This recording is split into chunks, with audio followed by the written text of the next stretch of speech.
প্রিয় সরকারি কর্মচারী ভাই বোনেরা, আসসালামু আলাইকুম।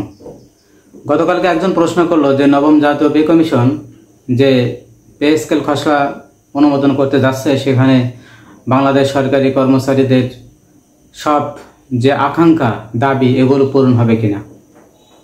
এখন উত্তর হলো যে ভাই, আপনি যদি 100 টাকা চান তো আপনাকে 100 টাকা না দিলেও অন্তত 80 টাকা দেওয়ার চেষ্টা করবে।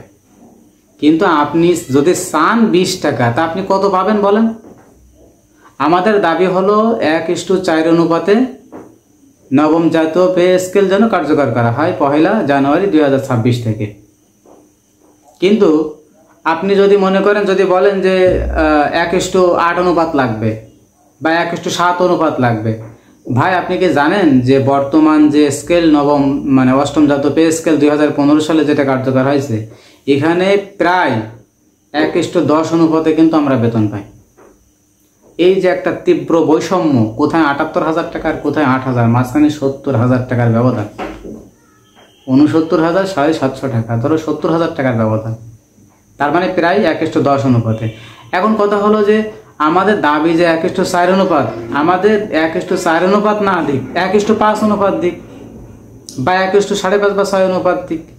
এর বাহিরে যদি যাই তাহলে আমরা তো সেটা মেনে নেব না। আর আমরা যদি এটা মেনে নেই তাহলে এই দীর্ঘদিনের আন্দোলন আমাদের লাভটা কি? 2024 সালের 5 আগস্ট ছাত্র গণ অভ্যুত্থানের মাধ্যমে এই যে বৈষম্যহীন আন্দোলনের সূত্রপাত হলো, তাহলে সেই বৈষম্য যদি থেকেই যায় তাহলে 24 সালের 5 আগস্টের এই যে গণ অভ্যুত্থান, এটার কি দরকার ছিল? আমরা বারবার বলি বৈষম্যহীন সরকার, বৈষম্যহীন শাসন ব্যবস্থা বর্তমান বাংলাদেশে চলমান রয়েছে। তাহলে আমরা যদি এই বৈষম্য সজ্ঞানে মেনে নিই, নিশ্চয় এটা সরকারের কোনো দোষ না, এ দোষ হচ্ছে আপনার আমার সকলের। আমরা চাইতে পারিনি, তো আমরা দাবি হলো 1:4।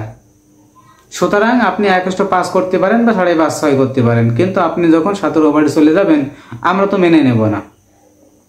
আর যদি আমরা 1:4 অনুপাত বাস্তবায়ন করতে চাই, তাহলে অবশ্যই আমি বারবার যে কথাটা বলি, সবাইকে সজাগ দৃষ্টি রাখতে হবে, সবার সাথে কথা বলতে হবে, মত বিনিময় করতে হবে, প্রয়োজনে রাজপথে নামতে হবে। আপনার অধিকার আপনাকে আদায় করে নিতে হবে।